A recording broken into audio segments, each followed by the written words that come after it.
Sunday, Monday, Corey days. Tuesday, Wednesday, Corey days. Corey Day. What a day for YouTube. This content is ours.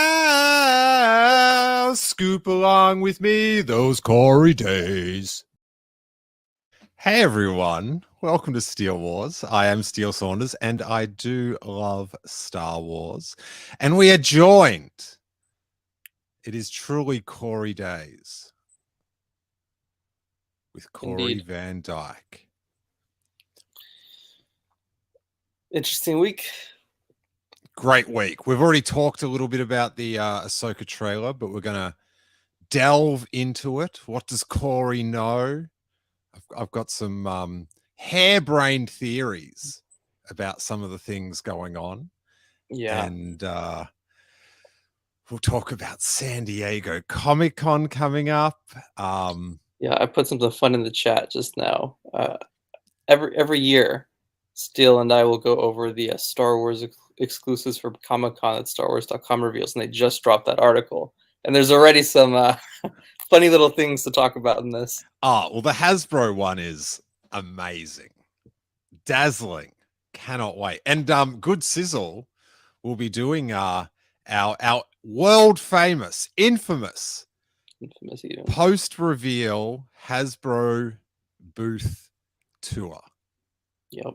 On Saturday. So I'm not sure when we'll depending how much editing it needs. If we can do one take, Corey, might be able to get it up that day.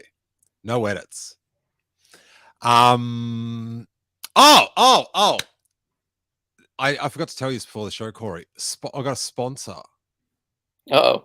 So I've got to just play the sponsor thing. Okay. This is pretty cool. Just give us a sec.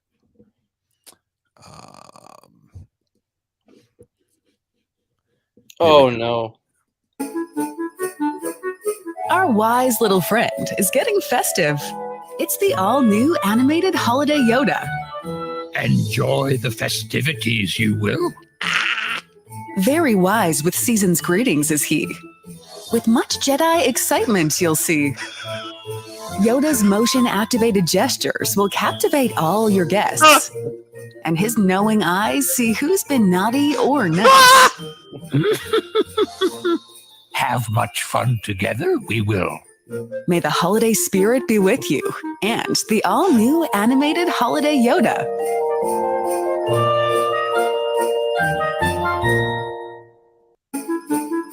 So yeah, I've got to Our wise little friend. I've got to let Home Depot know they are sponsoring the podcast. But that feels like one of those like parody things you find on SNL, you know, like a parody commercial of something just extremely creepy. When he says, or the lady says, and he knows who's been naughty or nice, disturbing. Listen, if you're just listening to the podcast, you check it out. This Yoda Home Depot. It looks taller than life size. Yeah, it looks. But he doesn't have shoulders. Yeah. He's got too big a neck. They also have it is amazing that it exists though. How much is it going to be? Do we know? I think it's like $200. It's not bad. I don't know, maybe we should start a GoFundMe and get a little green friend. Get have one a third screen here. Get one to sit just out the front of your bedroom window. Oh yeah, that'll. Eric says it's a little unnerving. You're handling it very well, Corey. I thought you'd leave the stream. I've seen it. I feel like if I haven't seen it, I would have been. Yeah, I would have been very unnerved. Okay, so how have you been dwelling on the Ahsoka trailer, Corey? Yeah, I loved it. I mean, I'm excited. I always do this before any Star Wars show. I temper my expectations, just because we've had some interesting ones come out the last couple months. So I'm very tempered, but I'm also this trailer sold me on it. I mean, the last trailer sold me on it too, but this one really did. Let me ask you this, Corey. Like, Yeah. you've got your Ahsoka Tano hat on. Yeah. You're Ahsoka to the end. Does the story of Boba Fett and Hors Burkhart keep you up at night? A man that yearned for a Boba Fett story, and then he was left a little disappointed. Does that worry you, Corey? Yeah, I mean, it's a very unfortunate thing. I think I'm not as worried because Dave's writing the show and this is his character, so like it should be consistent with what we've already had if it's the same writer and sort of person who's thought of the story before. So I'm hoping it's going to be better. I would agree with that as well. Yeah, I would agree with that as well. I have said this before, but I feel like when Rebels was airing, and I did enjoy that show, I think Ahsoka had cool moments, but wasn't like necessarily super important to the story or anything. So I feel like this is what I was hoping to see out of a continuation for Clone Wars, where Ahsoka is front and center. I do think it's. I mean, it's possible that I can't say for certain that it's going to be amazing because I just don't know, but I'm still excited for it. Yeah, if it does go the way of Hawes, then yeah, I don't know what I would do at that point. Like I've said this before, but this show is kind of the big thing that's going to keep me really attached to the world and all the stories we get going forward. All your chips on the table for this. Kind of, yeah. I feel like, yeah, yeah. Essentially, this is the one to make it or break it for me, I think. Interesting. Yeah. We should we didn't mention this. If you missed it, I did a trailer reaction, and then in the aftermath rang Corey, and we talked about the trailer for about 10 minutes. But one thing we didn't mention then, in all the excitement of the Ahsoka-ness, we're all Ahsoka'd up. But Ray Stevenson in the trailer, R.I.P. Yeah. And it's so bittersweet because he does seem like his character seems like just badass and quite compelling. And we have no idea what his the future of Balin is, but a fascinating character. I agree. No, he has a real strong presence to him in that trailer, in both trailers. I mean, when they first announced the casting for Ray Stevenson and the his apprentice that he's got in those in these trailers, like I for some reason I thought they'd be like little roles, but no, it seems like they're very prominent and they're like main characters. So that's exciting. And I really got the feel of, for lack of a better term, like George Lucas era Star Wars from the trailer, if you know what I mean. Like Jedi Sith. That line that he says, "We are no Jedi," and then just directly stabs that New Republic officer. That felt like something out of the prequels. Like that entire sequence there. So that got me really excited to see that we're kind of, Dave obviously being the essentially successor to George. I mean, at writing very well, and he's applying it to the show as well. So that got me excited. Dylan in the chat asks, with the strikes, will this be the last live action show for the next couple of years? No. And they've already got like 2 almost done, which is Skeleton Crew, the Acolyte, and I think they're like halfway through Andor or something.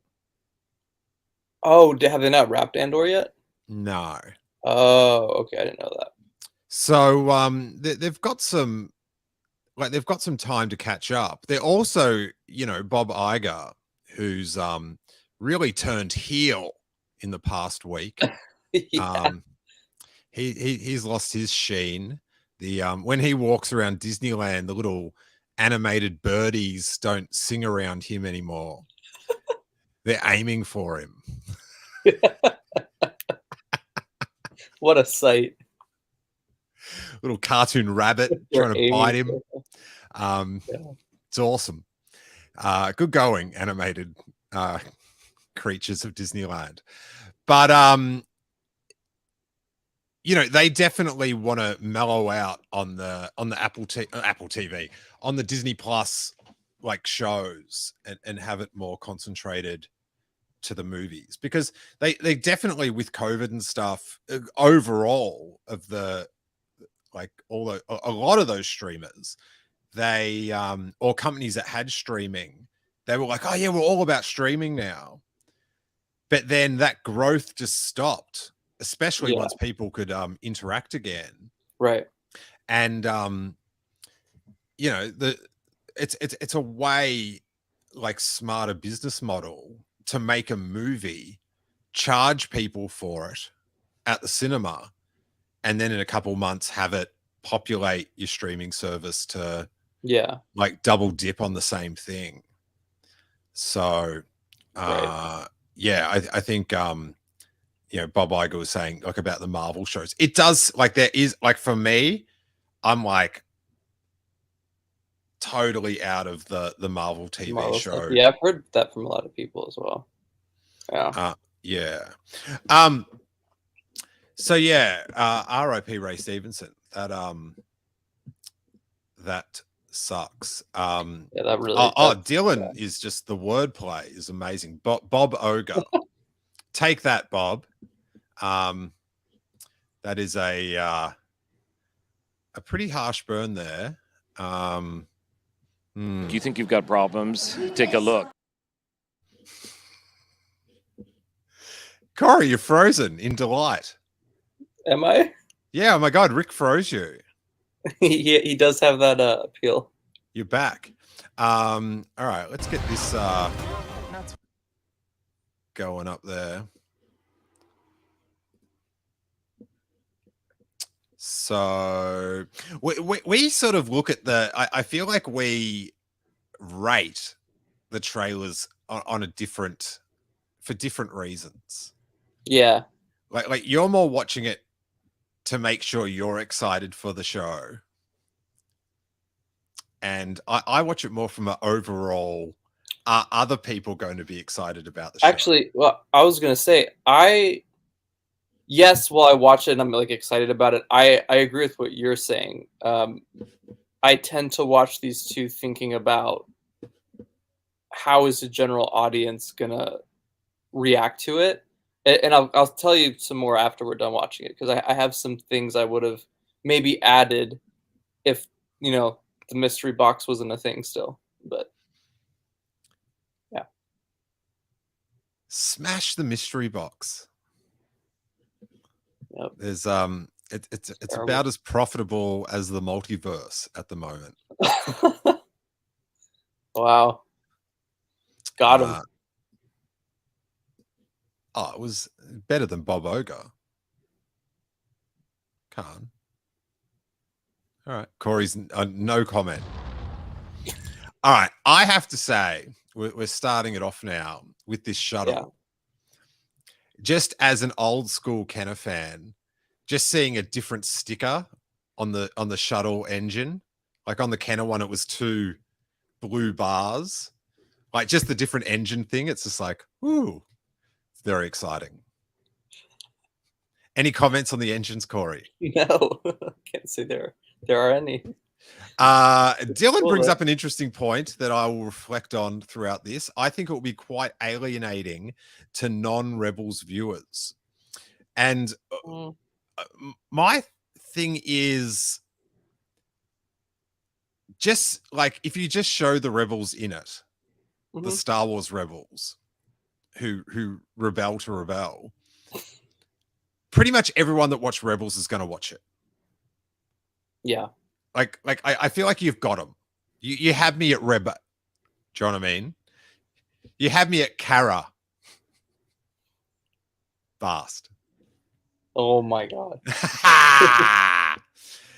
So Wow. yeah, I think it's like my thing watching it is how to get the average, you know, Joe streamer, Joe or Joni streamer, or Joe can be it can be anything really. So yeah, Joe streamer. How can we get Joe streamer into this? Because Rachel Rebels is already watching it. You know what I'm saying? Rachel Rebels. That's you, Yeah. right? You're Corey Carabast. You know, I feel like that's not the first time you've called me that for some reason. Oh my stars. And I did looking at the YouTube comments, the one of the top ones was someone commenting, imagine telling somebody 10 to 20 years ago that we would get a live action Thrawn. And that comment had 15,000 thumbs up. Wow. So I think, like, definitely you got to Thrawn it up in this, but we will discuss. We will discuss. War is inevitable. One must destroy. So that, the shots going back, like that's their own blasters shooting themselves. Yeah. Yeah. Yeah, just been deflected back. Yeah. Look at that in the face, Corey. Remember Matt Lanner was one of these guys for like 2 seconds? Yeah. I think these outfits look pretty cheap. But yeah. It shows up more later on when you see there's a guy cosplaying as General Madine, and when you look at the original General Madine, we'll get to it. In order to create,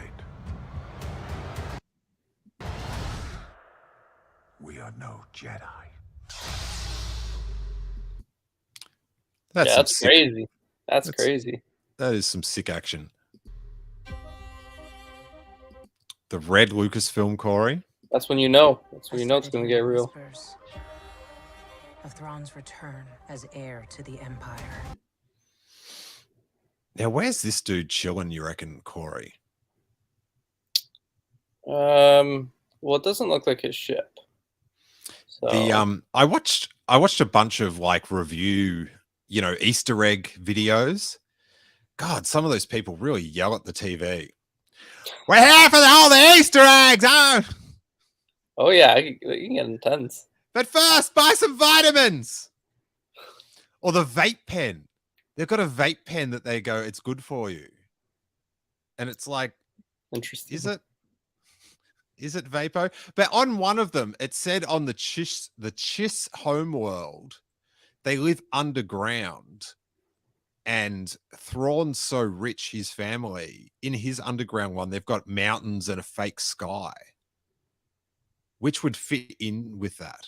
But it's just something I heard on YouTube. Must be true. Yeah, so I have definitely thoughts on this shot here. Share them, Corey. We see later on in the trailer what appears to be like some sort of magic that goes over the entirety of that dome structure. Mm-hmm. So, I mean, we've seen, you know, in the Ahsoka posters and shirts that there's clear hints to the world between worlds. I believe this is probably another entryway to it. And they're trying to use that. I mean, Ray Stevenson's character, Balon, keeps talking about power and power and power. And, you know, the world between worlds is a big thing that Palpatine was always trying to get to. So I would assume, just based on all the little hints we've gotten, I could see that being a major plot point in this show of like, how do we get there? That brings me to one of the fears about the show is like this whole thing, the power, and Thrawn will have the power. Please tell us what that power is early so we can worry about it. Give us chance to worry. Because like in the Mando season 3, like you found out about Gideon's plan, like after it was foiled, pretty much. Yeah, you could say that. Or you had a minute. The timing, but like, you know, he sort of explains his whole plan, but it's like, yeah, well, it's done now. So My clones. Craziest line I've ever heard. And it's like the weird thing is, insane. I've been watching Better Call Saul, the final series. Blistering. It is. It can't be touched. It is so good. And how's this, Corey? I messed up and I thought there was 10 episodes, right? So like we're up to episode 10. So me and Jackie are like, tonight's the night. Woo! Oh no. Like, you know, we cracked open some beers and it's like, oh, it's just the finale. It's amazing. So we watch it to the end. And then Netflix, after like 2 seconds, goes next episode. And Which episode was this one? I gotta, because what was the plot of this one? It was like one of the Gene episodes. Oh my god! So was it the one? Did you finish the show yet or no? No, I haven't finished it. Okay. I got one more to go. But it's hilarious. And then Jackie's like, "What?" And I looked it up and I'm like, I'm sorry, there's 13 episodes. And like we'd been staying up late all week, because we were just like so into it. Yeah. And she's like, yeah, I can't stay up now I can't do another 12:30. But anyway, it is amazing. But the thing about that show is they don't keep secret the bad guys' plans. No, they keep secret the good guys' plans to get out of the bad guys' plans. Do you know what I mean? Yeah. Like, and in this, it's always, you know, the good guys' plan, but you never know the bad guys' plan. Man, you're comparing like 5-star exquisite meal to like Jack in the Box, basically. It's kind of Jack what in the Box, that's tough. Jack in the Box at like 4:35 in the morning. You know, everyone's tired. No one's really making things fresh. Yeah, so I really hope that they like establish why Thrawn. It's not just like this talked about thing. Because I think that's very important. Now, this temple thing that we're looking at nighttime with the bad guy ship in the background, is this a destroyed thing or is this how it is? I think that's just how it is. Yeah, I think it's like some sort of temple. All right, because I have a theory about something later on that's also a prayer. I've got a prayer theory, Corey. Prayer theory. Okay, interesting. What happens when we find Thrawn? Now, under this, with what was this character's name from the Magistrate? The Magistrate. This is from Mandalorian season 2, yeah? Yeah. Yep. And so she's got doing some thing with a galactic star map, but underneath like a green flame. So is that a Dathomir witch? Yeah, I think a couple years back, the hairdresser, I think it was, that did the hair for this individual, said that she was told she was a Night Sister, and that was kind of the design process of figuring out the hair design and whatnot. So yeah, this adds up, stuff like we heard a couple years back, and I believe Dave was asked about it too, and he confirmed that she is a Night Sister, or was. And even Ahsoka says in The Mandalorian that she was a part of a homeworld that got destroyed during the Clone Wars. So yeah. I like, to me it's kind of whatever's, like it doesn't really, it's just like, oh yeah, it's like Star Wars reference. Power. Yeah. Such as you've never dreamed. Oh, okay. So they are doing the thing. They're doing that galactic thing around that temple with it looking all jagged like that. So it's not broken. Right. Yeah. Exactly. So what do you think this is like a gateway to the world between worlds, or is it Yeah. just Absolutely. Yeah. I think it is. Yeah. Just the way that's structured, the way it looks. I mean, it's two things. It's either that, or I feel like it's the map to Thrawn. You know, they're either way. You've never dreamed. that's a sick That's shot a great shot. Yeah. of like the alliance ships? That CG is- does look very good in this. I've spent most of my life fighting a war. And then we've got Hera. Yeah, she's from Star Wars Rebels. Oh, really? Yep. Okay, sweet. That's why I'm trying to convince you to help me Okay. prevent another one. Mon Mothma. I do like that she's just bouncing around, Yeah. like in all the It's cool. shows. Like it's such a cool device that like such a solid character is like, and you like going back to Jedi, I don't know, you'd never imagine it was such a complex character, or it would evolve No, into such. Definitely not. Other one. Yeah. You and I both know who could help you with this. She's still just as stubborn as ever. I did pop for the Ezra Road. Yeah, me too. That was really cool to see. It definitely I remember at the Comic-Con, was it must have been 2014 where we went to the premiere before I knew you, Corey, and yeah, so I got fond memories of the Ezra Boulevard. I bet you were messed. Ezra Boulevard.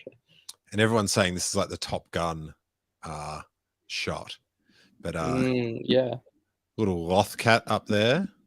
that's cool. Found That is really cool to see this in live Anakin never action. got to finish my training. I walked away from him.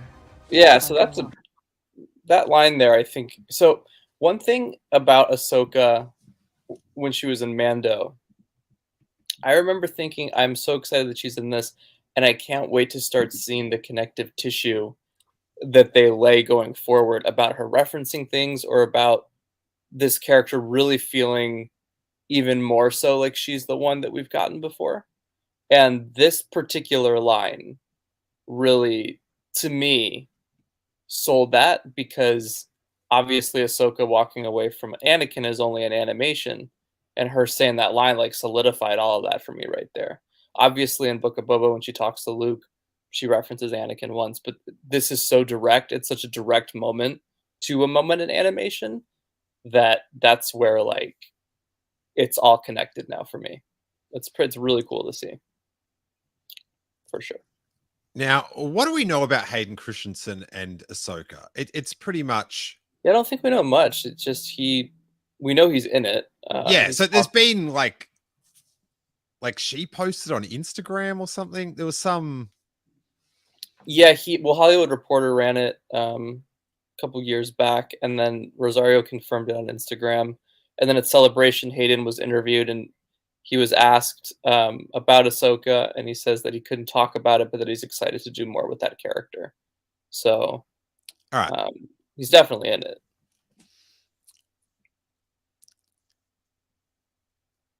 Yeah, I am supposing, right?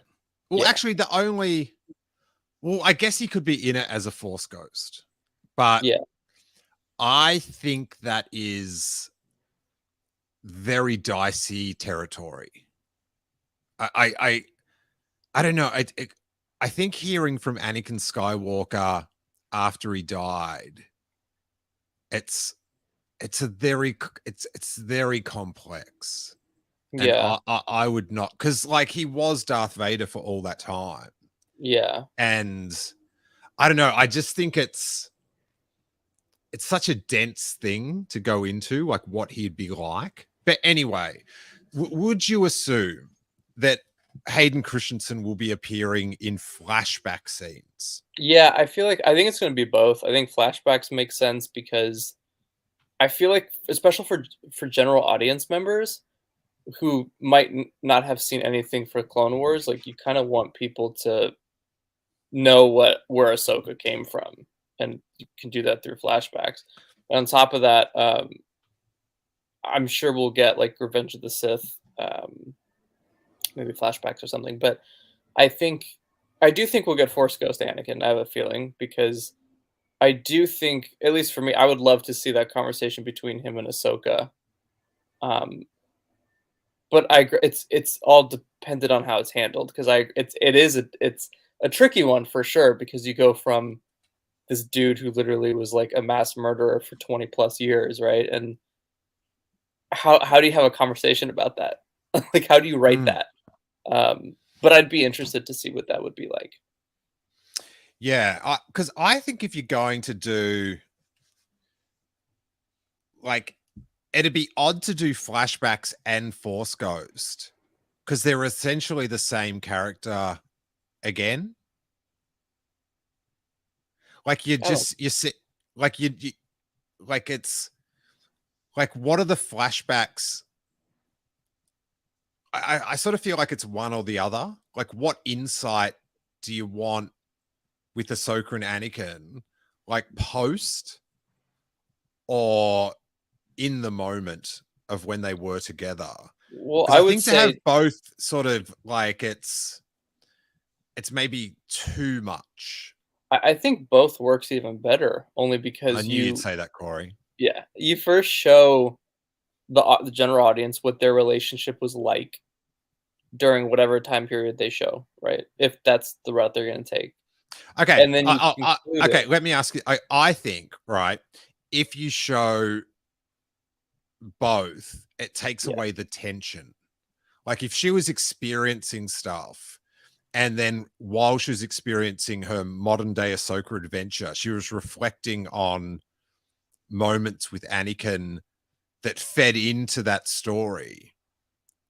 You know, maybe at the end, like, do you know what I mean? It's like but that's sort of pretty Qui-Gon-y in Kenobi as well.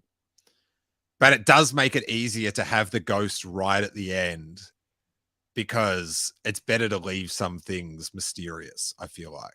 I think, yeah, I mean, that's what I mean, is like, you build up towards a moment like that between the two of them. Like you can show flashbacks throughout the show, and then you kind of leave it with them talking, and I don't know. I would love to see it. I do agree that it'd be interesting to see how they would handle that, because it's such a complex. Yeah, I don't know. I guess we'll see. Just like, I do think, I just want to add a little bit of cynicism into your veins, Corey. Clearly. Okay. This, like, how will it be handled by the makers of The Mandalorian season 3? Just sit on that one, buddy. No, see, but I feel more the fact that Dave wrote it, though. That's where I feel better about it. Like, if it wasn't Dave writing it, I would tell you I have no faith in it. But if Dave is writing an Anakin Force Ghost moment, I believe it would be great. He wasn't too involved in Mandalorian season 3, so I feel good about that, knowing that. Yes. We'll see. Kathleen Kennedy kicked him out. Let me do this now. And you saw what happened, you know? So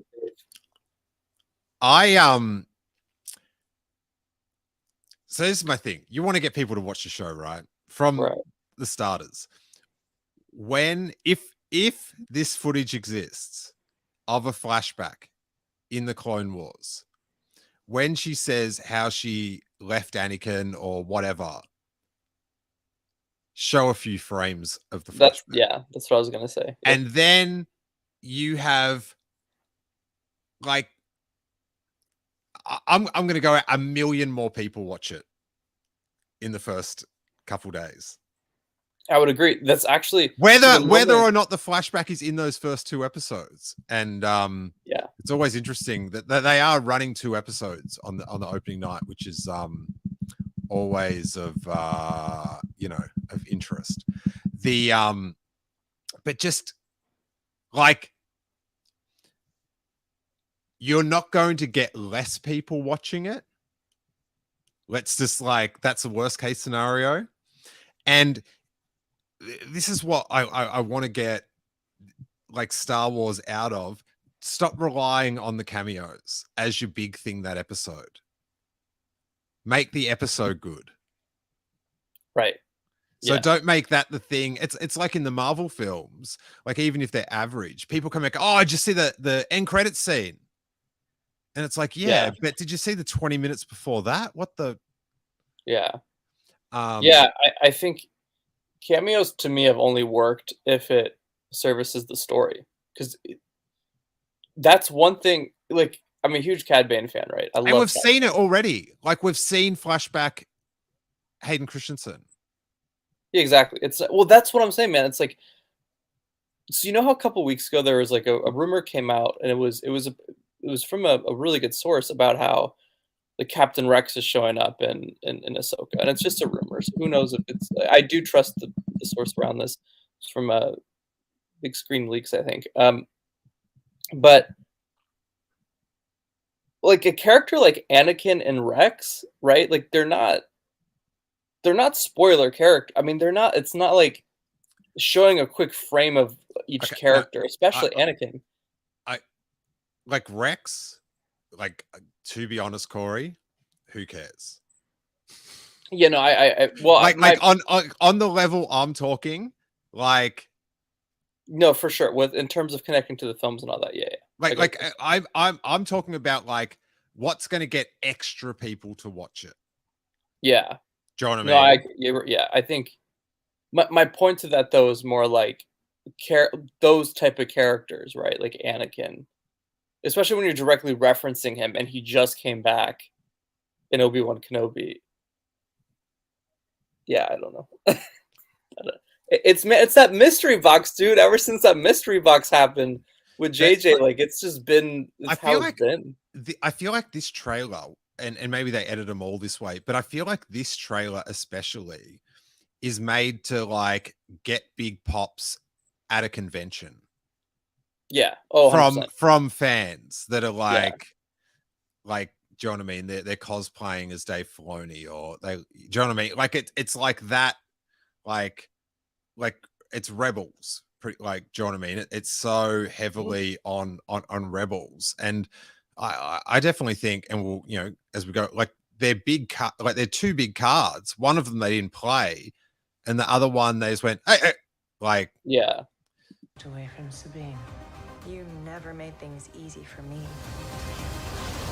That is sick. The speeder bike going under the. That is really cool. Okay. So then, yeah, it's a big one. See, this is the sort of thing, like the references I like, where it's just like whatever. Like I feel like save this stuff for in the episode. And show the big guns. Do you know what I mean? But this guy's based off the old Kenner. Yeah, little R2. R2, which I'm sure I'm setting up my figures up here. Right there. Here's the Ignite the Green version. And he's got the big bulbous thing and the two little divots. So that's a cool little homage. I love it. Nice to see a droid that isn't a gonk droid as well. Yeah. Those gonk droids. Or I guess R5's a certain like character, but I don't think it's to say the name. I don't think it's the same gonk droid in every episode. I just want to get a reaction out of you saying R5. That's all.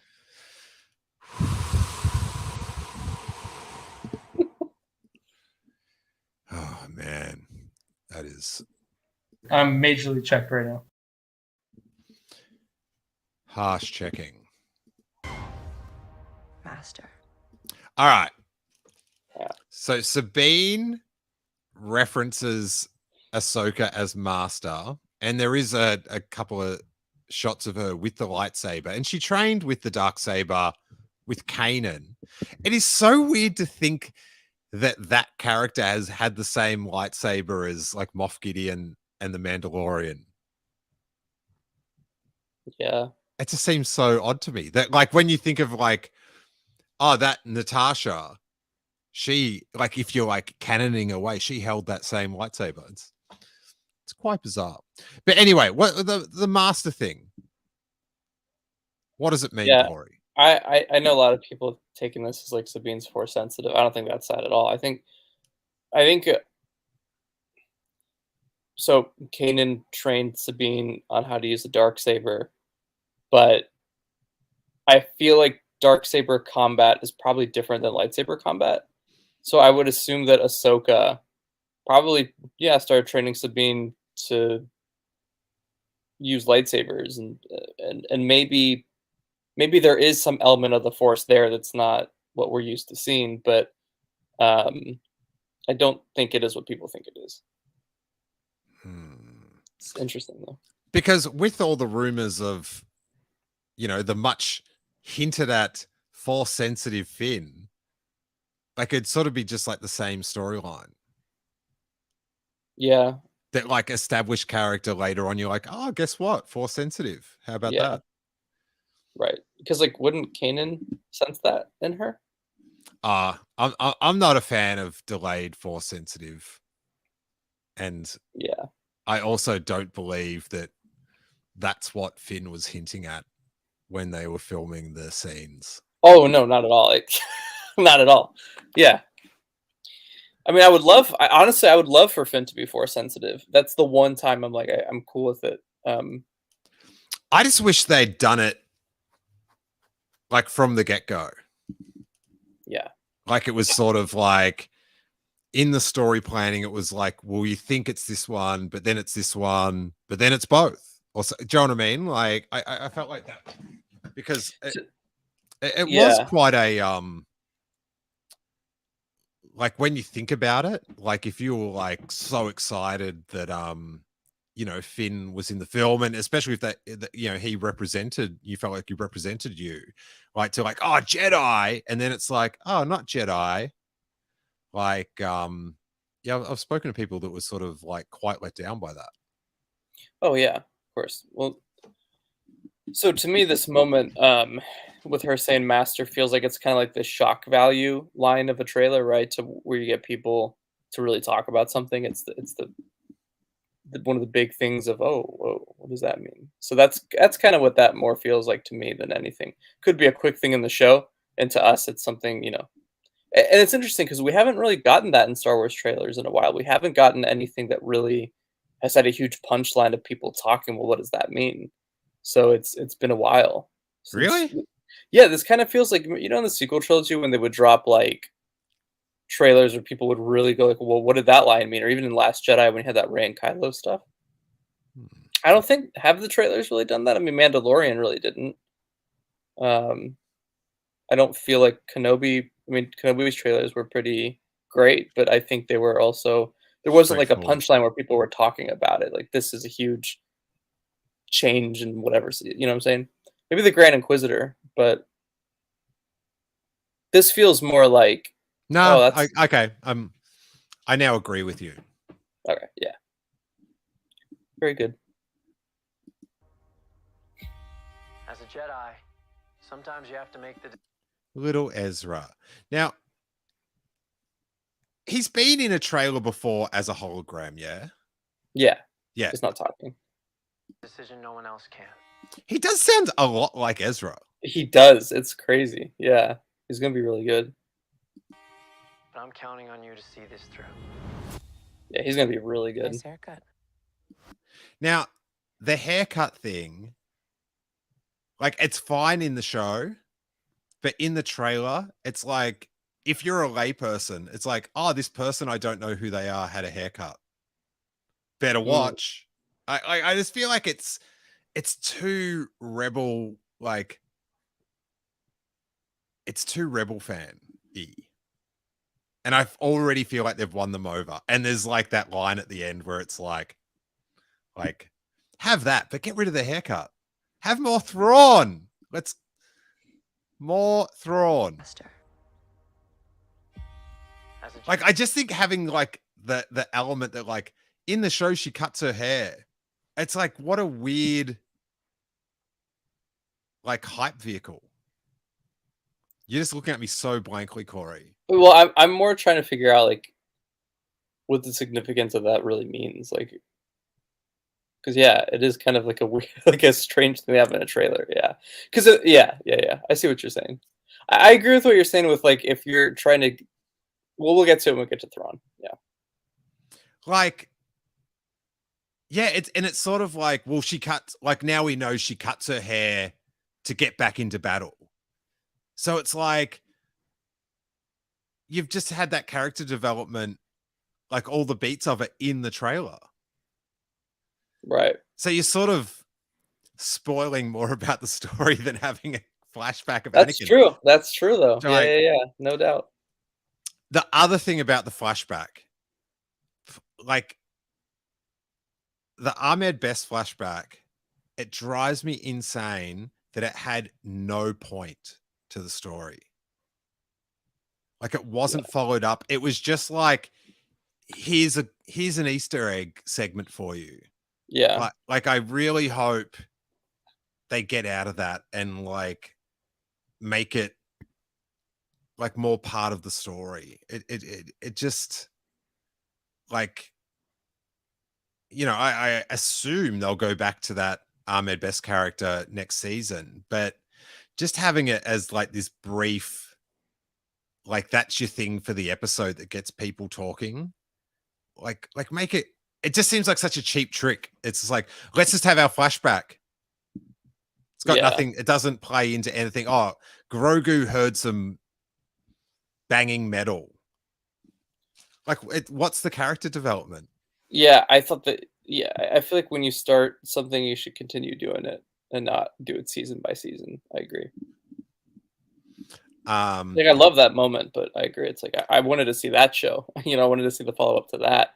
How that continued. Dylan asked, why'd she even have long hair? Well, I think that's like the metaphor is she's out of wartime and she's just chilling.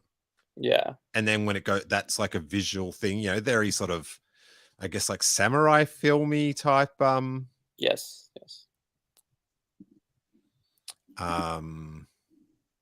Like Kurosawa. All right. So Dad Wars says he may show up again. It resolves how Grogu escaped. Yeah, it told you, but what did it tell you about the character? It just told you a stat. Like it wasn't part of the story. Like and it could have just been put in anywhere.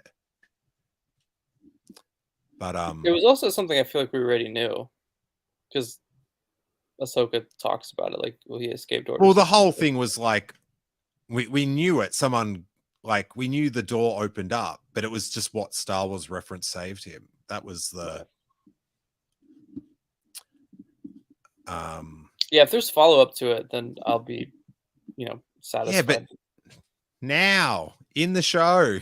No, I agree. Yeah, having to wait doesn't make sense. Sometimes you have to make the decision no one else can. But I'm counting on you to see this through. Nice haircut. Oh, so that moment where Ahsoka is in the robes and saying nice haircut, I noticed this as well. A lot of people noticed this too. The scene has been changed a bit from what we see in the Rebels epilogue, where Ahsoka's wearing a white outfit and now she's wearing her gray outfit.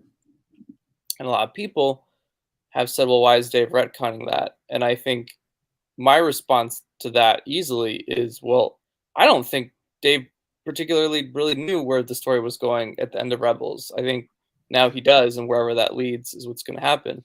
I don't think... So this scene I've got here, the issue is that it's the robes a different color. Correct. Yeah. All right. Well, because in the one in Rebels, it's white and she has a staff, and so this one's kind of her Mandalorian look.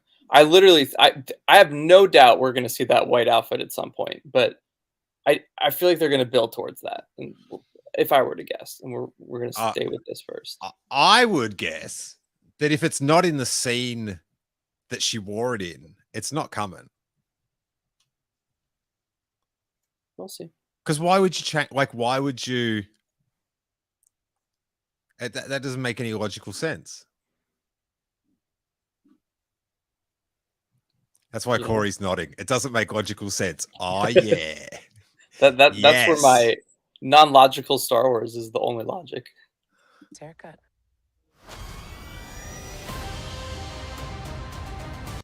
Hey, so on August 23rd, does that mean it ends a week earlier now from what you texted me the other day? Okay. Yeah.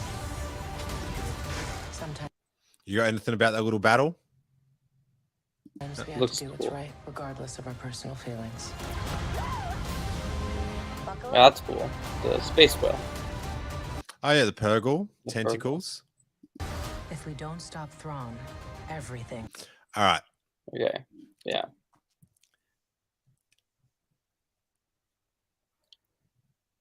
Yeah.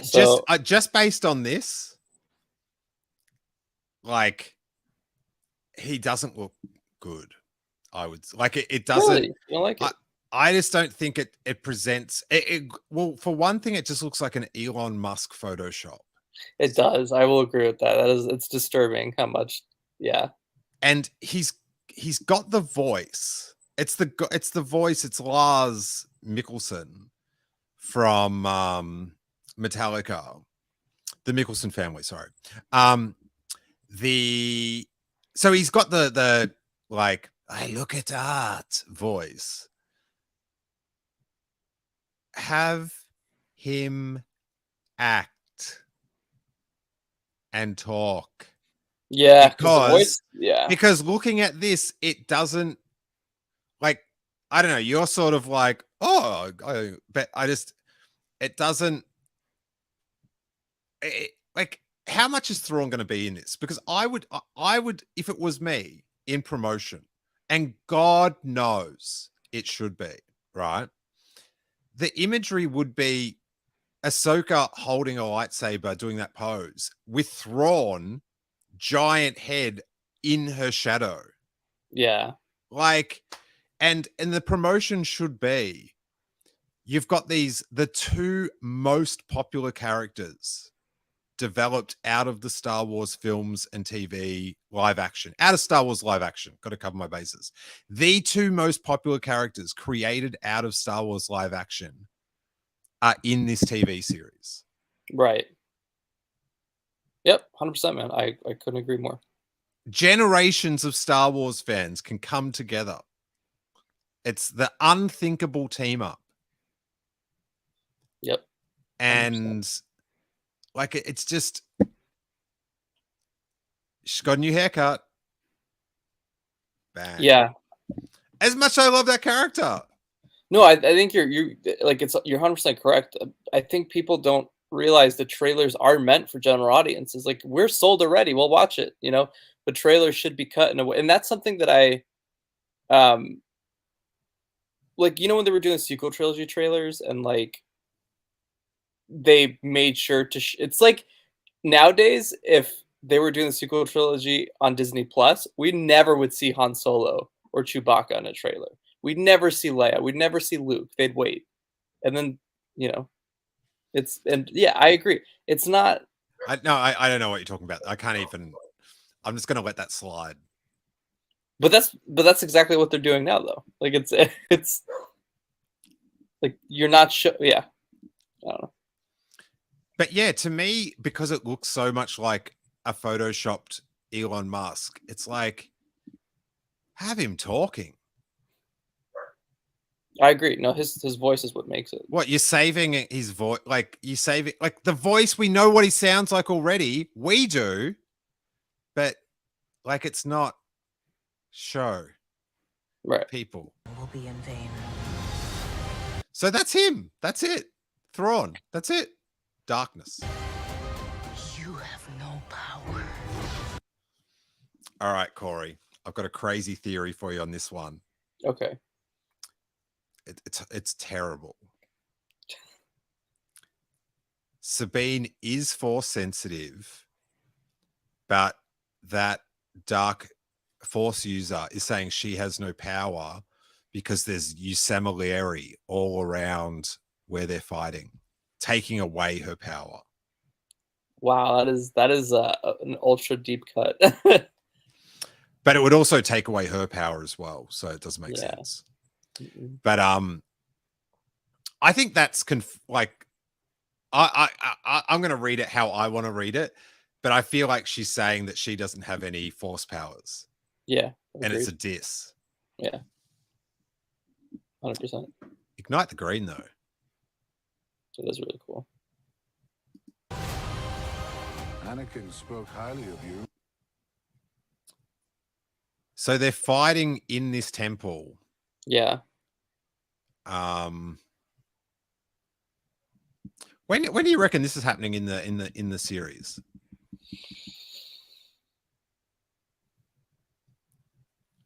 Episode 3 or 4. I would think halfway through. Unless it's like a beginning. I don't know. This doesn't feel like it's a episode 1 or 2 thing. Maybe. I'm not here to discuss my past. Oh, yeah. So this explosion, I'm hoping this is like, oh, they blew up their access to the world between worlds. Can't use that anymore. Yeah. That would... And then I never have to worry about it again. I think you'll always have to worry about it. Do you reckon Thrawn's big power is the world between worlds?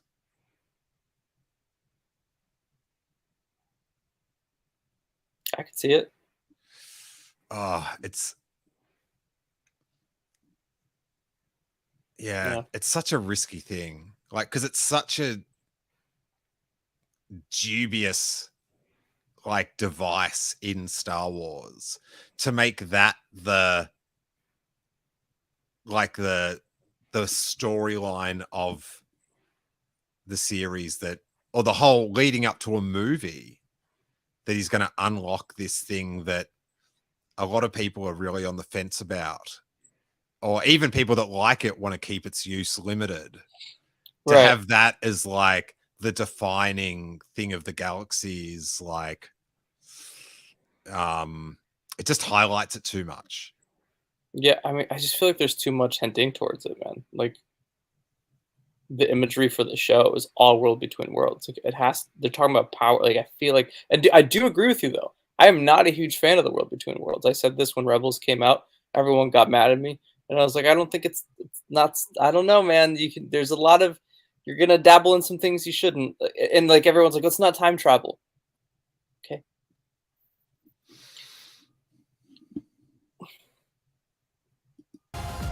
We have a lot of work to do. So, what's this droid's deal? He's in it. Huh? He's been in it before. He knows like lightsabers or something. Yeah, he's from the Clone Wars. He's in the arc with the young Jedi younglings, and he is. When they go look for kyber crystals on Ilum or whatever. Mm-hmm. And so he's like, for 10,000 years, he's helped Jedi find lightsabers. Yeah, he's like the wand guy from Harry Potter. That like, it's like a metal Eric Struthers. Which is odd because Eric Struthers is quite metal, but just in a different way. Work to do. Once a rebel, always a rebel. Rebels. What? Frog Eater says George Lucas was planning to use time travel in his scrapped live-action Star Wars Underworld show, Corey. I have never heard that. Why would a Star Wars Underworld show have time travel? Yeah, I haven't heard that either. Well, he is a frog eater, so.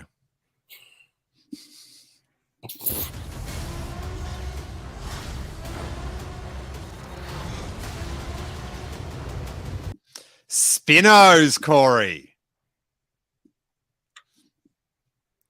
Yeah, let's just please don't.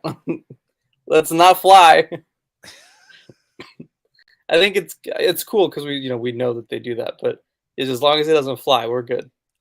I remember seeing the prop for it on the Kenobi set. Like, it was on the prop tray, and just looking at it like, you piece of shit. That is funny to me, the idea that you saw that. Just snarling at it. But then, like, also I was so like corrupted. I was like, oh,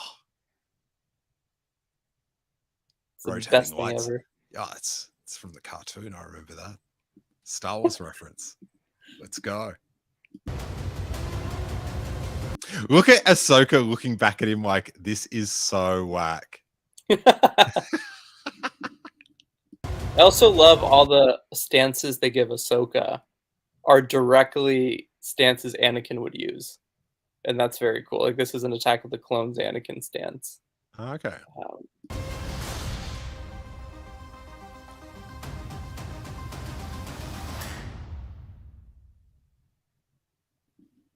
Let's go. Bang. This is the most I've been excited for a Star Wars show since Kenobi, for sure. So I can't wait. Interestingly enough, Corey, I looked up the views on StarWars.com. Okay. And Ahsoka, after 3 days, has 6.2 million. Now, do you think that's a little or a lot? I think that's a little, actually. It's less than I thought it would be. Well, it's actually pretty good. Really?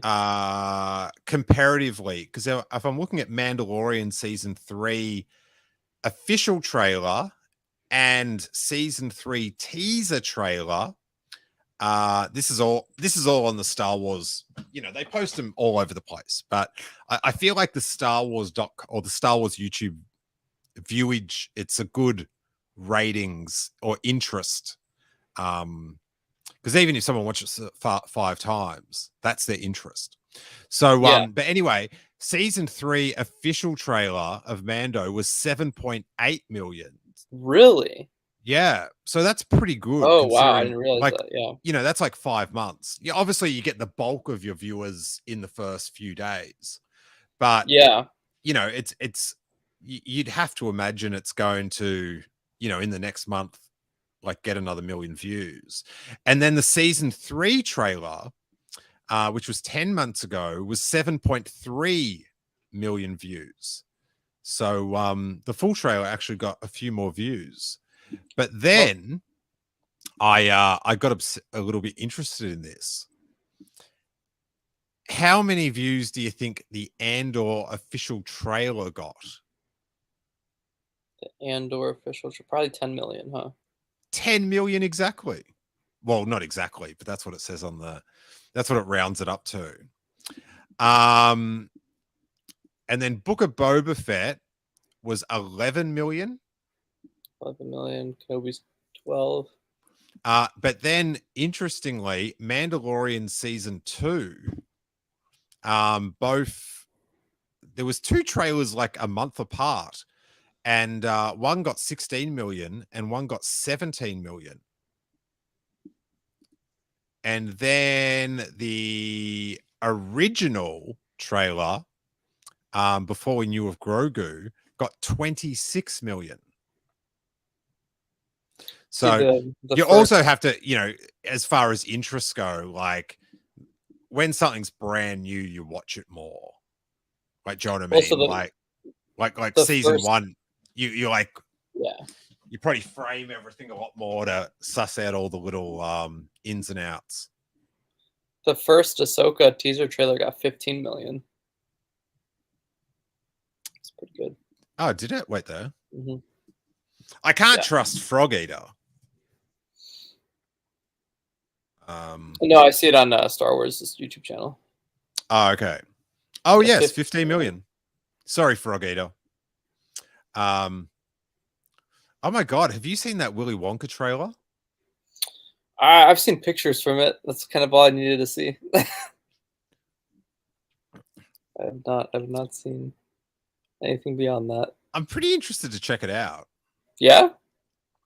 Because, like, if it explains how Willy Wonka built his factory and met the Oompa Loompas, I'm like, yeah, I want to know that. Like, whether or not it's good or not. But I'm sort of just like, oh yeah, I want to know. I'll pay $15 to find out the answer to that. Yeah. Because I did wonder that sort of stuff when I was a little kid. Willy Wonka was a pretty big film in the for little kids, Corey. I remember.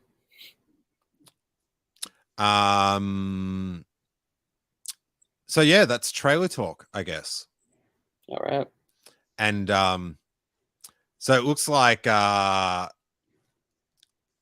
Lucasfilm, I'm sure they did, but a lot of pre-recorded to camera interviews with Rosario Dawson, because Can that release or? Oh yeah, anything that's been recorded can be released.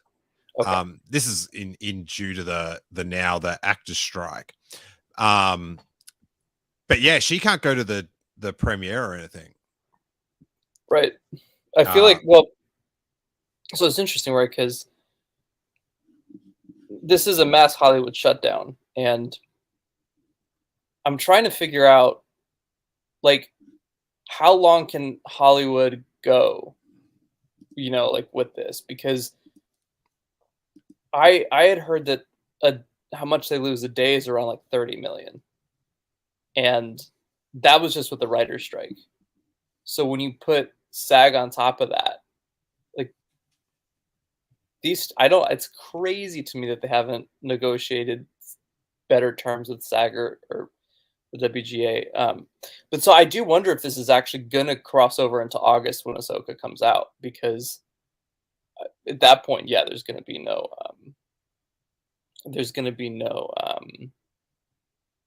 definitely no premiere. Oh, there probably will be a premiere, just no actors. Yeah. Which is still just as fun, I think. I mean, that's and yeah, but I guess we'll see. Yeah, but you get all those like all the press photos and that's true. Dave. Well, I don't know that Dave can actually promote Frog Eater, because I think he might be part of SAG as well. But what's he going to do to promote it? Like he can go to the premiere. Yeah, Dave's also a part of the WGA, and I think maybe just out of solidarity. I don't think he would do it. He's no Gilroy. Gilroy's going off. He's talking about the strike in his interviews about his Emmy nomination. That's true, man. I love it. Yeah. There's been no bigger face turn for me than Gilroy. I remember he used to bug me the way he'd talk about like Star Wars and Rogue One. And remember he did that interview about, it was sort of like after Rogue One, like well after. And he did that interview saying, I came in and it was a mess. And yeah, I remember listening to it the wrong way. I remember listening to it in, I was going through passport control at LAX, which is a torturous experience at times. Except for the last time I did it, I walked, like, there was no lines. It was amazing. But I remember listening to, like, in those real long passport lines and just like, oh, you're a dick. Like, and now I'm like, everything he says about anything, well, that I've heard, I don't know, like, who knows what he's, probably nothing. Don't worry. Anyway, what? Corey, stop me talking. But yes, big fan of the Gilroy. Now, what about this? Just on the topic of Ahsoka and transitioning into live action, we've got the Lego Hairgate, Corey, which if you are not watching the YouTube, if you're on a podcast, what is it? Jakin Sandula? Is that how you pronounce his name? Where's Corey gone? I'll be right back, buddy. Corey's gone. I can't believe he left. But yeah, Jakin Sandula, which I maybe I'm pronouncing it wrong, and Corey left because of that. But in the last episode of Rebels, in the epilogue, he was shown as a little Disney elf style character with green hair, a little Billy Joe Armstrong from Green Day. But this Lego set of this amazing ghost set, by the way, it does look quite compelling. Like, I'm not a big fan of, like, I don't have like the ghost isn't like a super special ship to me, but woof, That was a sweet bit of Lego. But anyway, on his figure, he's now got brown hair. And that's sent the internet in a little bit of a tizzy for various reasons. But let's, I want to wait for Corey to hopefully return before we continue talking about this. Dylan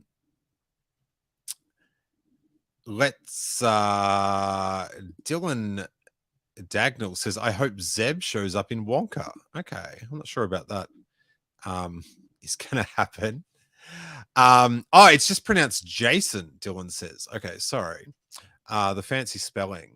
Okay, Kevin also says it's pronounced Jason. Thanks, everyone. Frog Eater says, I think Sabine has dyed his hair. They can explain it that way. Also, his name is pronounced Jason. And Lewis wants the hair to be blocky like the Lego. True realism there. I'll ask Corey. I'm sure he's got some interesting theory on this, but I sort of like, we can assume. Oh, Corey's completely gone now from the. This is not looking good. And he's left at the worst time because I got something special for him. But yeah, I just think they need to. Okay, Corey's going to be back in a second. So I think they need to, when they design stuff for animation, think, hey, if this ever gets to live action, what is it going to work? Which also helps them make things fit in with Star Wars. I like, do you know what I mean? Because if it would make sense in live action, then it will probably work in animation. I will say for Zeb, I never, ever, ever thought Zeb would look good in live action. And they actually did a tremendous job transferring it over.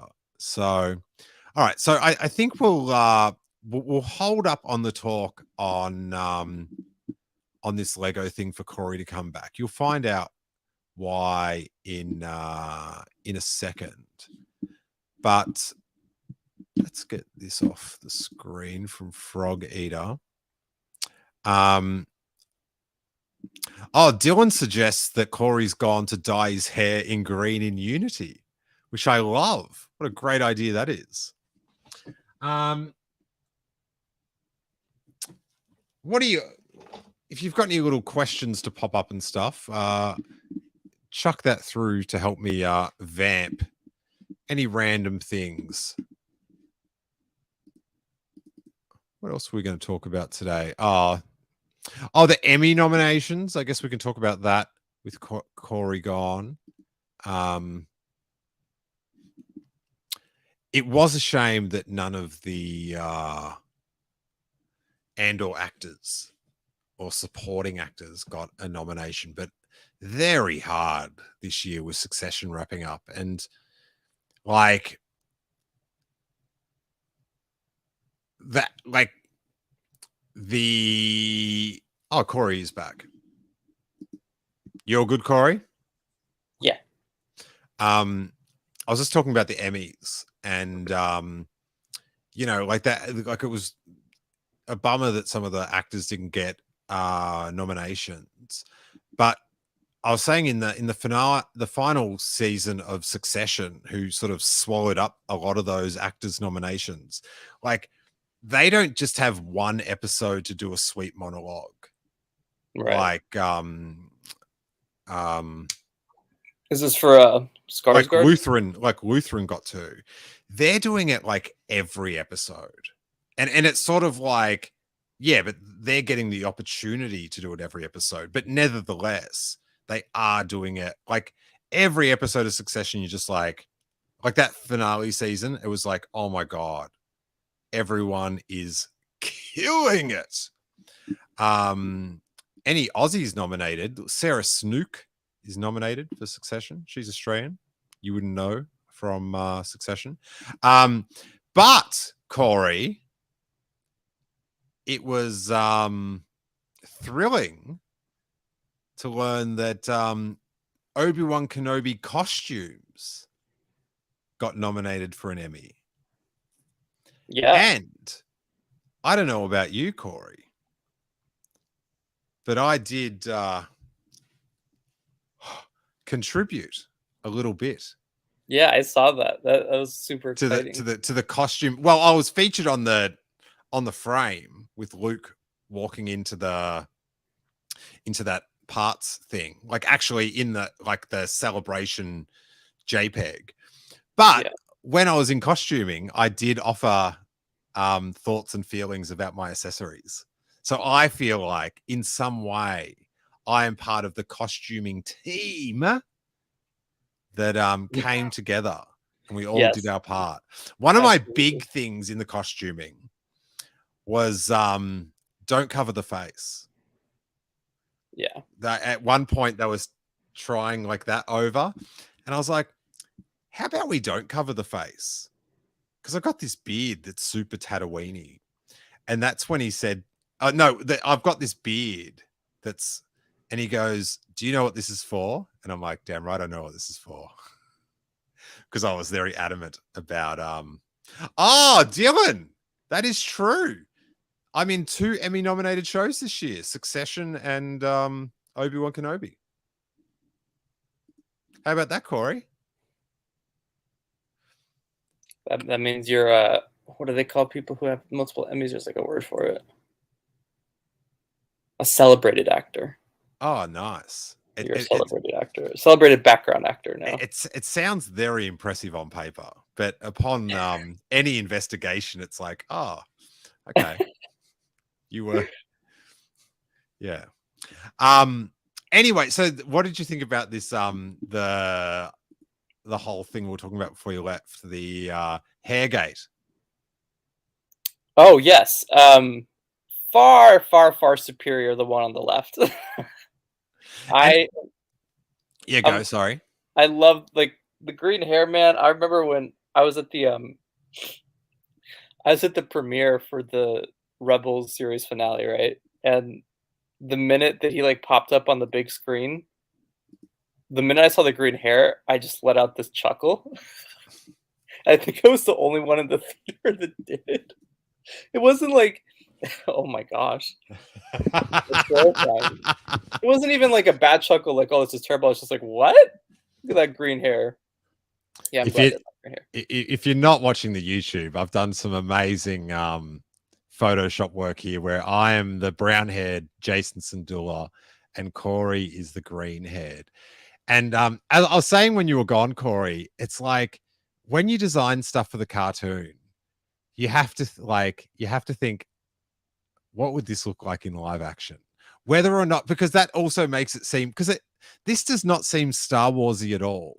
The little, like he looks like an elf. And it makes no sense that he'd have green hair. Like it would have been like brown hair with green skin. Yeah. Like that, like I don't know, like we are talking about, space fantasy genetics here. But they did change it, so I'm right. The new Jason Sandula hair on the Lego anyway, and my actual hair are very similar. I would agree. Look.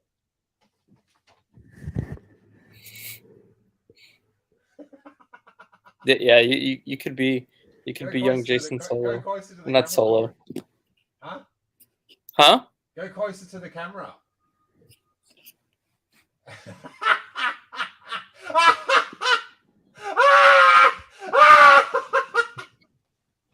I could do it. That is worth the frame grab. That was oh my stars. The things we do, huh? All right, let's get that gone. But anyway, very, very interesting. I'm just going to get something up. No, we'll just go. You said there's a Star Wars article about it. The San Diego Comic Con. Oh yeah. Okay, I'll get to that. Star Wars.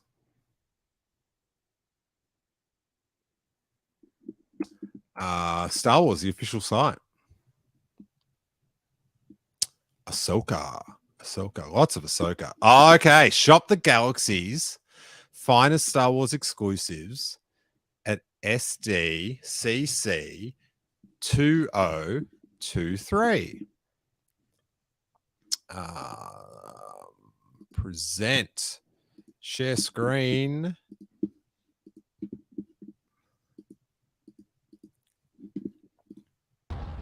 Oh no, wrong one. Sorry. Banging. Oh my God. What? What happened? I've just seen there's a teddy bear of the Black Krrsantian as well. What? He's the lead character. Oh, it gets even better. Just keep going. And what? Worse than the Hasbro thing? Oh yeah. No way. All right, this is so exciting. All right, so we've got from Tamagotchi Grogu. Yeah, that's a good use of the license. That one's cool. That is good. I'm into that. So what do we know about this? The new limited edition Star Wars Grogu Tamagotchi includes a Beskar inspired shell design and a commemorative display case for $35. Will be first to market at the San Diego Comic-Con at the Tamagotchi booth. So I think like the actual, you're going to be able to get a Grogu Tamagotchi, but this is a special presentation. But excellent execution, good use, you know, looking after your little Tamagotchi. Harry would like this, but there's no way that Grogu wouldn't be dead in 36 hours. That's fair. And what do we have here? Okay, action figures by Beast Kingdom stage a rescue with the new 6-inch posable action figures of Han Solo and Luke Stormtrooper in Stormtrooper disguise, available first to market for $80 each. Oh, so this is like Egg Attack. This is sort of like a Japanese. Yeah. So 86 inches, $80. Ugh. I guess you got to see it in real life, but that seems very expensive. Yeah. And if you're listening to the podcast, it's like a giant headed size, sort of stubby Han Solo figure. Shag and Geeky Tikis by Beeline Creative. And you have got the Max Rebo Band Tiki Cups. That's great. Good stuff. People love those cups. Did you know that, Corey? I didn't know they were like I knew they were popular, but I didn't know they were that. Well, you know, there's people that collect tiki cups, regardless of their licensing sort of thing.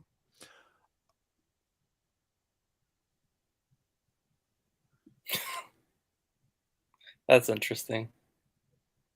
A citizen watch with a Grogu. Interesting.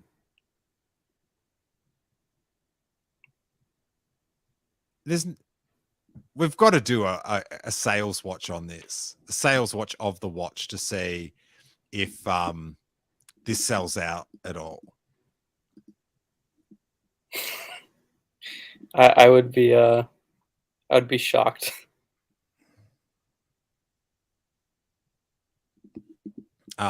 Frog Eater had a question about if the strikes are resolved, if we'll get a Bad Batch panel at Comic-Con in New York. I think if the strikes never happened, it would be, I don't know, if we had a Bad Batch panel at Comic-Con New York. I don't think we would even get one at Comic-Con. But I don't think they're going to be booking anything until it's resolved. Yeah, we're going to see very little things happen till maybe next year. It's going to take a while for, I think, Hollywood to recover from this. You know, because that's why there's none of the big things are at Comic-Con. Like there's no Marvel and HBO and all that. It's because, well, what's the point of doing it if the actors don't come out? So this is watches and ornaments by Citizen. Shop 7 SDCC exclusive watches. Wow, they're keen. And collectible ornaments inspired by Grogu, the Mandalorian, Darth Vader, Stormtroopers, Rebel pilots, TIE fighters, and the Millennium Falcon. how much is I just cannot. Hey, we'll see what happens, but it just seems like it's a weird combo. Expensive watch with a kiddie style drawing of Grogu in his little bassinet deal. It seems like a mix of desires out of a product. Like, I bought this expensive fancy watch, but there's a little kid's picture in the middle. What? Sorry? Yeah, it just doesn't match to me. Like, it's not something that they don't go hand in hand. Jackson is back with a convention exclusive Mike Mangolier variant cover of the Star Wars Hyperspace Stories annual. Oh, so that's a Dark Horse. Yeah, Dark Horse kids thing. These glasses, I've been seeing these been popping up on my Instagram adverts and stuff. And Eyewear by Diff. This is the way to sleek new specs. A new line of eyeglasses will be to pre-order first to market, celebrating the Mandalorian, including a new Beskar-inspired frame for Din Djarin and frames paying homage to Bo-Katan, the Armorer, and Paz Vizsla. What? Priced $120 to $130. Interesting. Comic-Con exclusive. Big call. Again, I'll be interested to see if the sold out sign goes up on that. Books by Disney, Lucasfilm Press. Get an early look at Star Wars The High Republic, Tales of Light and Life, the new anthology arriving first to market at the show. That stuff. Does it have an alternate cover or something? Or is it just like, it's just the first time you can get it? Either way, those book stands are always sold out. Like, do you know what I mean? When they've got one of those preview books. Oh, wow. Premium silicone jewelry by Enzo Rings. For the 40th anniversary of Star Wars Return of the Jedi, a ring featuring art of Salacious B. Crumb is cackling its way to the show floor. A SDCC exclusive for $50. Those like rubbery rings do nothing for me. Would you wear one of them, Corey? No. Ah, this is a nice one. It is, but I would also say that is very late to the party. Yeah, it should have been last year. It's young Leia with Lola. When did Kenobi come out? May 2022. Okay. Got you. I'm so lost now because when it was in the Emmys this year, I was like, what? That was years ago. Yeah. Because, like... I mean, for us, it was. Yeah. So, yeah, young Leia from the Obi-Wan Kenobi Limited Series arrives first to market with Lola in hand for $15. You can pick up a 3-liter Funko soda pop of Darth Vader, limited to 4,500 for $40. 1 in 6 is a Chase variant in translucent vinyl. What? It's very strange. A 4-liter can of Funko soda for $40. It's not actually soda. It's like it's what their brand is called for. It's like a different style of Funko. They're called sodas. It's very stupid. But you open up the soda, bottle and you can pull out a figure. Ah. Yeah. It's crazy how many different formats and Funko, like they're really milking the cow down there. Collectibles by Gentle Giant. Pick up an R2-D2 1/6 scale jumbo figure based on his appearance in the 1979 Droid Factory set. Oh, no way! Does it come with all the parts? Yeah, no images. Wait there.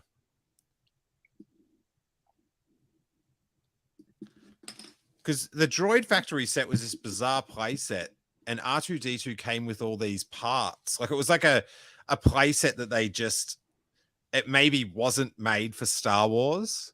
Yeah. And they, so it's got the leg. And yeah, it was the one time you could get a vintage middle leg. Wait. Yes.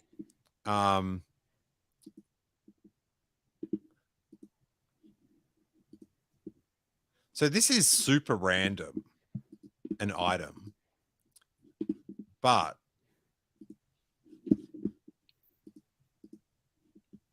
it is exciting for old people. So there you go. That's pretty sick. Is that a Steele pickup or no? It's not a Steele pickup. Yeah, but it is cool.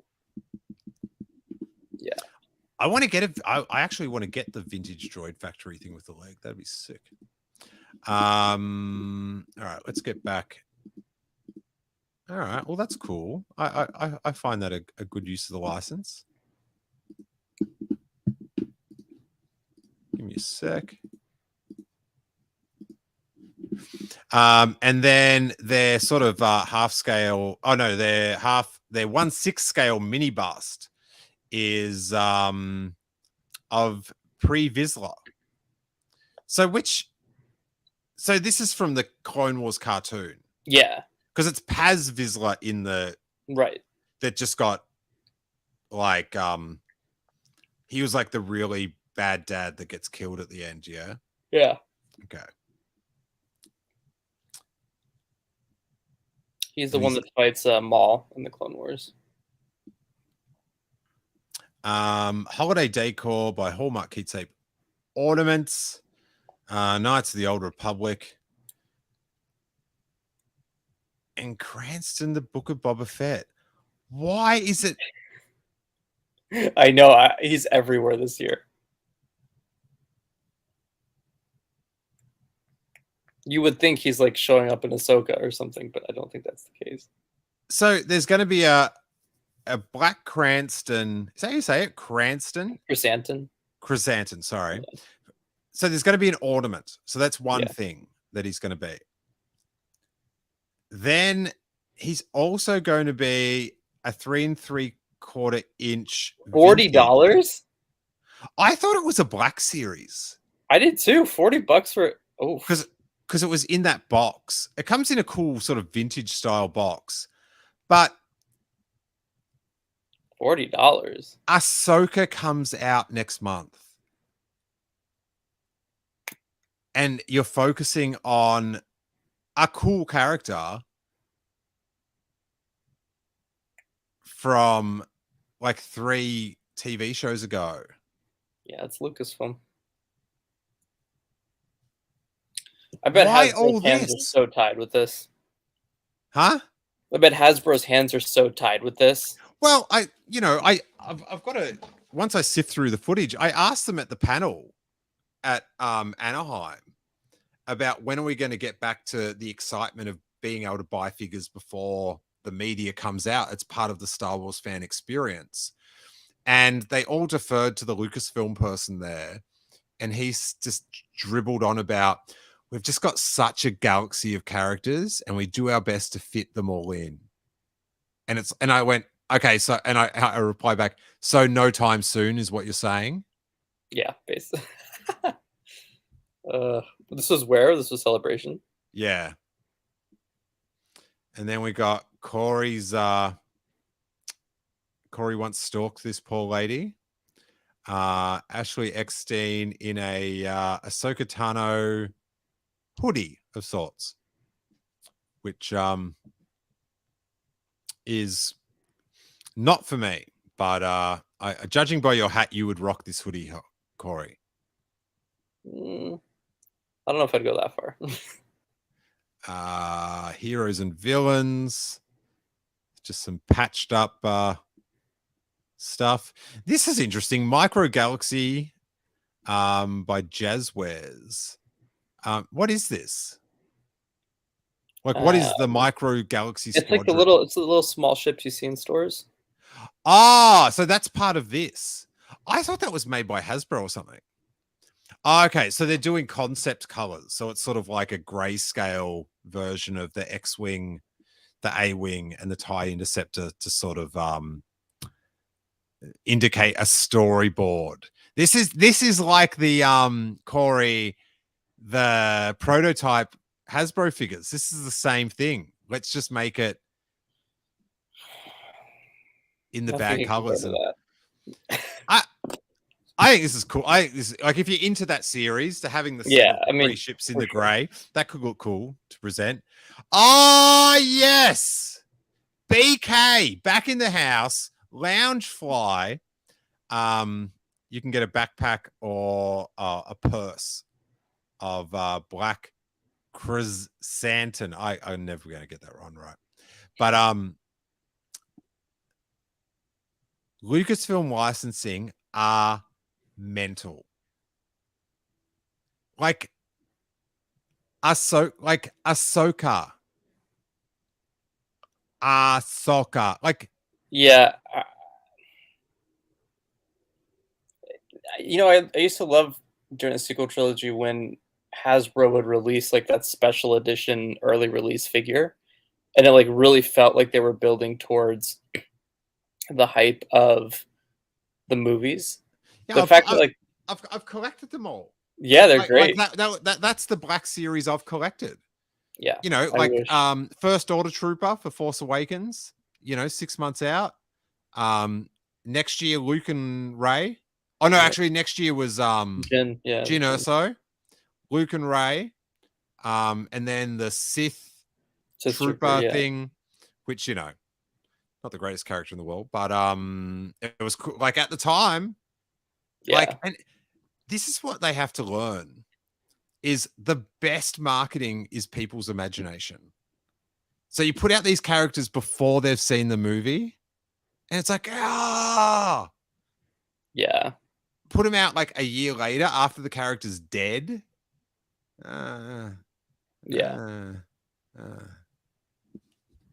But how they all like it's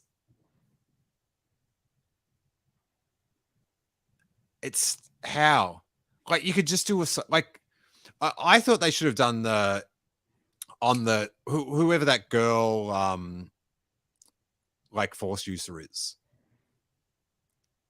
Like that should have been like, let's focus on this character, put out merch, the figure, and because it's like we want to know more about her, right? Yeah, would have been cool. And it's all part of the enjoyment and the continued engagement. Well, yeah, I mean, Star Wars and its merchandise has always gone hand in hand, and I feel like they're starting to forget that a bit, unfortunately. Definitely. Celebrating the 40th anniversary of Return of the Jedi, this first-to-market Hot Wheels Starship Select AT-ST includes Chewbacca to the rescue. The Chewbacca looks... He's very small, so he doesn't look the best. But I think it comes in some sort of special packaging. Star Wars Inquisitor, Rise of the Red Blade, Comic-Con cover edition. Cool cover with the reflective light and dark side Force users that you can put your book upside down, Corey, if you're a good person. Yeah, that's cool. And it comes with a Heliblade lightsaber pin. Nice. Which is cool. But I know people that love the books. Yeah, it's gonna be a big one. They foam over the special covers and all that sort of stuff. Oh, this is interesting. Jewelry by Rock Love. That is, I'm not someone that would ever wear Star Wars jewelry, but the little lightsaber necklace with all the little jewels in it. That's pretty cool. Yeah. It's an interesting application. Oh, what's this? Model kit by Spin Master. A DIY N1 Starfighter with this 3D model kit, SDCC exclusive for $29.99. If you can build these kits, the people that know how to paint them and stuff, killing it. Yeah. Star Wars card trader by Topps. Card Zero of Jabba the Hutt. So yeah, I want to have a look at this Shag and Tiki. Oh, that is sick. That is cool. Are you familiar with this guy's artwork? I am. Yeah, I've seen some of it. is quite a. I think he's done some stuff with Disneyland before. Oh, that's really cool. So this is, of course, of the greatest moment of all time, Ignite the Green. Oh, no. I was considering a purchase, Corey. How much is it? Can you see $700? $700, 200 pieces. He's a very, he's a famous artist. So, yeah, makes sense. But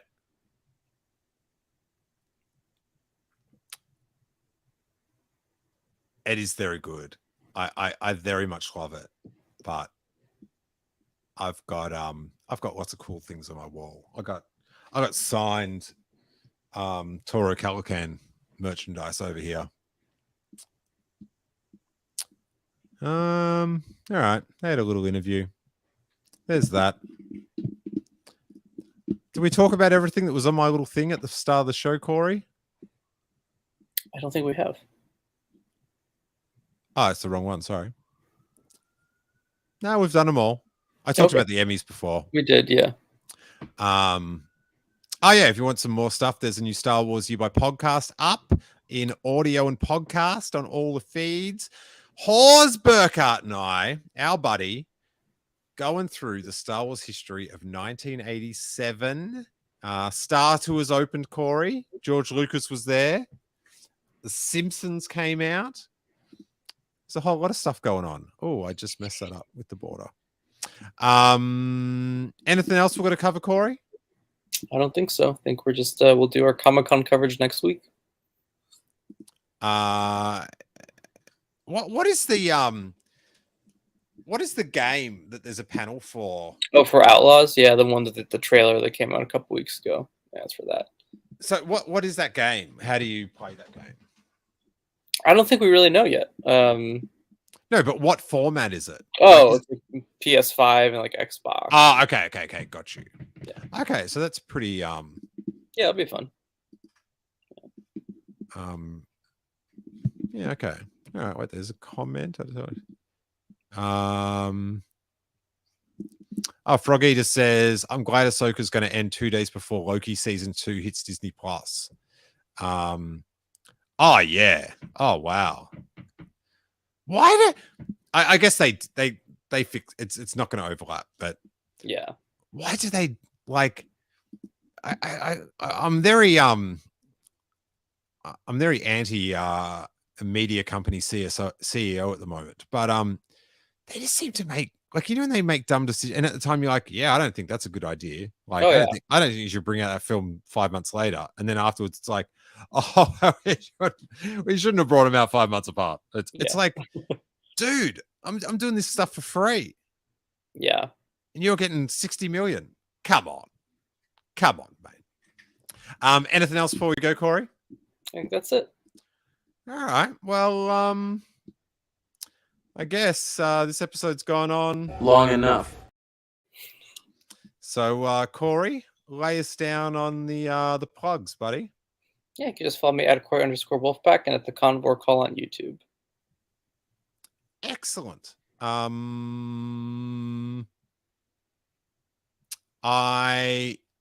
We will be doing, Corey, I'm not sure if you know of this,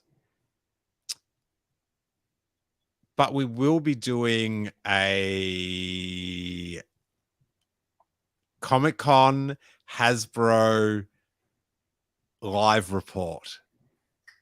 I need to get you and Dom on the live stream.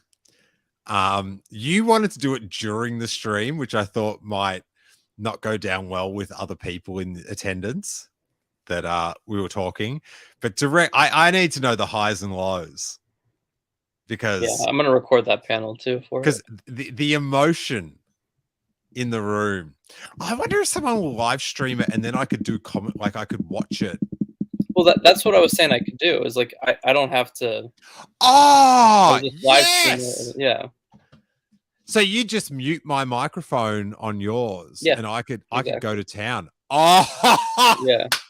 I think that's the way to do it.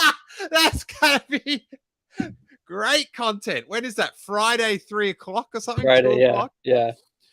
Oh, I gotta hope you have to sit on the like the right hand side. I feel like that would have better. The right hand. Yeah. Well, close to Dom the and I are going to outside. be in that room all day. So Can't wait. All right, maybe we can do little call-ins during the little updates.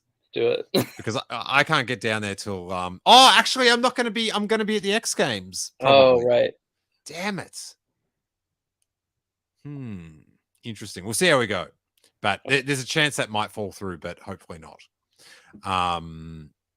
So there's that. But we will be there, and it will be a joyous time. Oh, can I stay at your house, Corey? Of course. Thanks, buddy.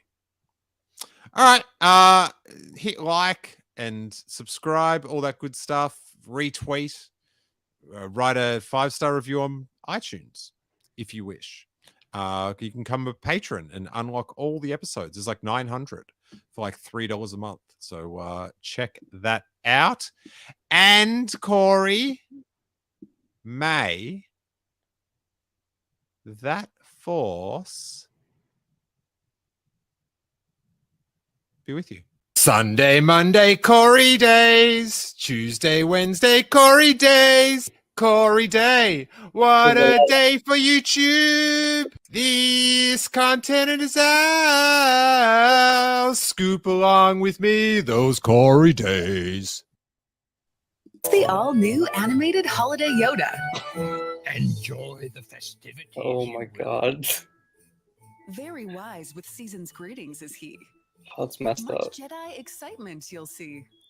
He's coming for you, Yoda's Corey. motion-activated Oh, I know he gesture will is. Captivate all your guests. And his knowing eyes Oh. see been naughty or nice. Dude, that. Ooh. Oh my God. Have much fun together, we will. It's like a Nightmare Before Christmas thing. That sounds like a threat. The all-new It does, I know. holiday Yoda.